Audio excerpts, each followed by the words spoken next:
Hello students, I'm Dr. Amit Bhatnagar, working as Senior Research Officer in the Department of Agronomy at GB Pant, University of Agriculture and Technology, Pantnagar, Uttarakhand. How to apply pre-emergence herbicide in the field?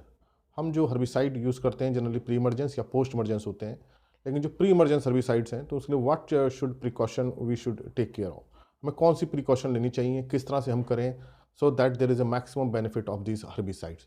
तो जो pre emergence herbicide है पहले हमको समझना होगा pre emergence herbicide है क्या। देखिए, प्री मतलब पहले, इमरजेंस मतलब निकलना।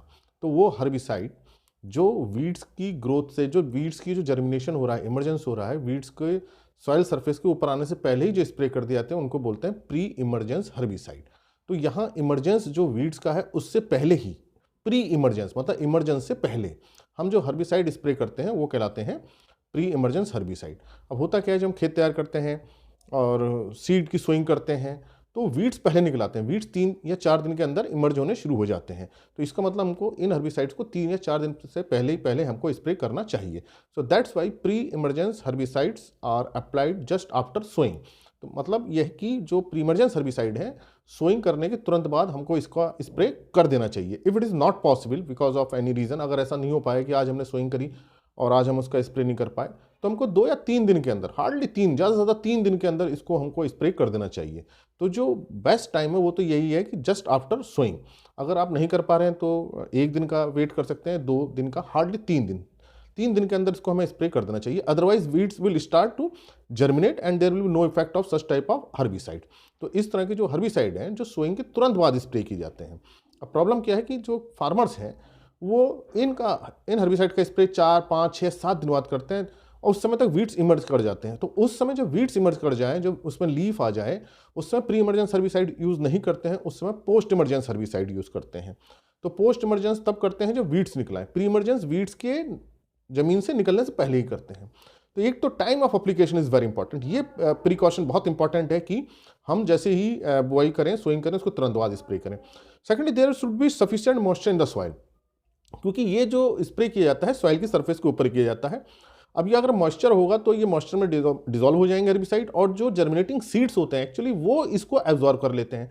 तो जो वीट के सीड्स हैं, घास के जो बीज हैं, वो इन मॉइस्चर को एब्जॉर्ब करेंगे और इस मॉइस्चर के साथ ये हेर्बिसाइड भी क्या हो जाता है, एब्जॉर्ब हो जाता है। सो that's Y moisture is very important factor. अगर मान लीजिए सॉइल ड्राई और हमने इसका हेर्बिसाइड का स्प्रे किया है तो बिना मॉइस्चर के ये एब्जॉर्ब होंगे ही नहीं। So this is the very important और we can say this is the critical factor, soil moisture. तो जब हम बुआई करें तो उसमें हमारा मॉइस्चर बहुत अच्छा होना चाहिए। वैसे जब हम बुआई करते हैं तो फील्ड, हमारे खेत में मॉइस्चर अच्छा होता है, लेकिन कभी कभी क्या होता है कि ऊपर की सरफेस में मॉइस्चर नहीं रहता। तो कोशिश ये करनी होनी चाहिए कि सफिशिएंट मॉइस्चर हो, हम उसको अप्लाई करें। Another important factor is that is soil surface completely should be covered. तो मतलब जो सॉइल सरफेस हो पूरी कवर हो जानी चाहिए। अगर सॉइल सरफेस पूरी कवर नहीं हो रही तो जहां वो स्प्रे नहीं किया गया है वहां उसके जो वीड्स हैं वो जर्मिनेट करने शुरू हो जाएंगे और वीड कंट्रोल प्रॉपरली नहीं होगा। तो मैंने पहले बताया कि time of application just after sowing, otherwise maximum 2 to 3 days। Second, soil moisture is very important. Third one is completely coverage of the soil surface. Another important factor is कि हम जब स्प्रे कर रहे हैं तो स्प्रे करते हुए आगे बढ़ रहे हैं या पीछे को हट रहे हैं। अगर देखिए हम स्प्रे करते हुए आगे बढ़ेंगे, स्प्रे करते हुए आगे को बढ़ते जा रहे हैं, तो हमारे पाँव से वो जो हर्बिसाइड की जो फिल्म सॉइल सरफेस के ऊपर बन रही है वो टूटती जाएगी, तो वहाँ से हर्बिसाइड खत्म हो जाएगा और वीड्स निकल आएंगे। तो सही तरीका यह है कि स्प्रे करते हुए पीछे की तरफ हटें, आगे की तरफ नहीं बढ़ें, स्प्रे करते हुए पीछे की तरफ बढ़ें ताकि जो फिल्म मेंटेन हो जाए। तो एक फिल्म बनना बहुत जरूरी है सॉइल सरफेस के ऊपर कि जैसे ही वीड्स निकलेगा और उसको एब्जॉर्ब करेगा और फिर उसकी डेथ हो जाएगी।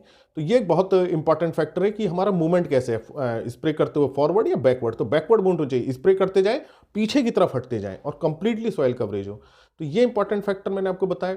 अगर सॉइल में क्लॉट्स हैं, अगर फील्ड प्रिपरेशन बहुत अच्छी नहीं है, मोटे मोटे ढेले हैं, तो क्या होगा, स्प्रे उन ढेलों के ऊपर रहेगा, क्लॉट्स के ऊपर रहेगा and it is not properly mix with the soil. तो जो फिल्म बनी हो प्रॉपरली नहीं बन पाएगी। तो जो फील्ड प्रिपरेशन बहुत अच्छा होना चाहिए, फाइन होना चाहिए, बहुत बड़े बड़े ढेले नहीं होने चाहिए, otherwise spray is not effective. तो फील्ड प्रिपरेशन बहुत इंपॉर्टेंट फैक्टर है।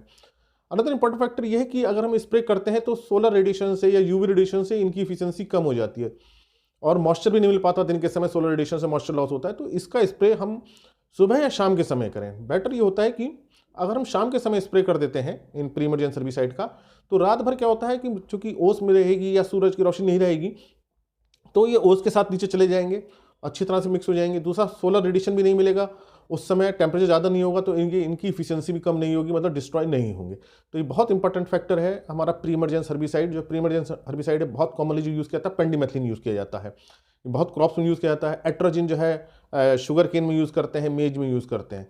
तो ये जो प्री इमर्जेंस हर्बिसाइड को आपको 2 या 3 दिन के अंदर यूज़ कर देना चाहिए।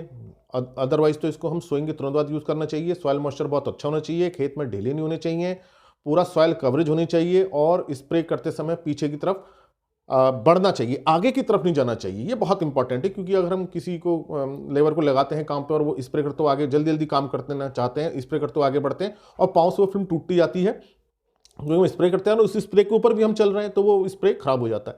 तो स्प्रे करते हुए पीछे की तरफ बढ़ना है। स्प्रे या तो हम सुबह करें या शाम को करें, अच्छा होगा हम शाम को करें। अगर हम इस तरह के हम करते हैं तो हमारी एफिशिएंसी बहुत अच्छी होगी। Secondly dose is very important. जो भी डोज है उसी को यूज़ करें अकॉर्डिंग, और जितना पानी है उसको ही यूज़ करें। जनरली हम 500 लीटर पर हेक्टर यूज़ करते हैं वाटर को, मतलब 200 लीटर पर एकड़ वाटर हम यूज़ करते हैं। 1 एकड़ में 200 लीटर पानी यूज़ करना चाहिए। बहुत ज़्यादा पानी यूज़ करेंगे तो डाइल्यूट हो जाएगा, और कम पानी यूज़ करेंगे तो फील्ड की पूरी कवरेज नहीं हो पाएगी, फील्ड छूट जाएगा। तो ये हमारा है प्रॉपर डोज होनी चाहिए, क्योंकि अगर बहुत ज़्यादा डोज हो गई तो सॉइल माइक्रोस पे भी इसका एडवर्स इफेक्ट हो सकता है, इकोलॉजी पे इसका एडवर्स इफेक्ट आता है और हमको बेनिफिट नहीं मिलेगा। अगर डोज कम हुई तो वीट कंट्रोल नहीं होगा। तो ऑप्टिमम डोज हर हर्बिसाइड की डोज डिक्लेयर होती है, उसी डोज के अकॉर्डिंग, और वाटर की भी उतनी अमाउंट हमें रखनी चाहिए, so that we can get the maximum benefit from the herbicide spray. That means by this pre emergence. तो आपको समझ में आ गया होगा कि प्री इमरजेंस किसको कहा जा रहा है। प्री मतलब पहले, इमरजेंस मतलब किसी का जर्मिनेशन। अब यहाँ किसका जर्मिनेशन की बात हो रही है, क्रॉप की नहीं हो रही है, वीड सीड की हो रही है, मतलब जो घास के जो बीज हैं उनकी इमरजेंस की बात हो रही है। क्रॉप का सीड तो कभी 6 दिन में, 7 दिन में, 8 दिन में जमता है, अलग अलग डिपेंड करता है। लेकिन जो वीड सीड है जनरली सोइंग के आप देखते हैं 30 या चौथे दिन के बाद जमने शुरू हो जाते हैं। तो इसका मतलब कि हमको 3-4 दिन से पहले स्प्रे कर देना चाहिए। तो टाइम ऑफ एप्लीकेशन बहुत इंपॉर्टेंट है। सॉइल मॉइस्चर, फील्ड प्रिपरेशन, अगर हम इनका ध्यान रखेंगे तो जो प्री इमरजेंस हर्बिसाइड का जो एडवांटेज है बहुत ज़्यादा मिलेगा, क्योंकि हम चीज़ों को ध्यान नहीं रखते हैं, वीड्स ज़्यादा निकलाते हैं, फिर हमें लगता है कि हर्बिसाइड ने काम नहीं किया है। तो अच्छी इफिशियंसी ऑफ हर्बिसाइड के लिए इन पॉइंट्स को अगर आप ध्यान में रखेंगे, definitely weed will be controlled by these herbicides. Thank you very much.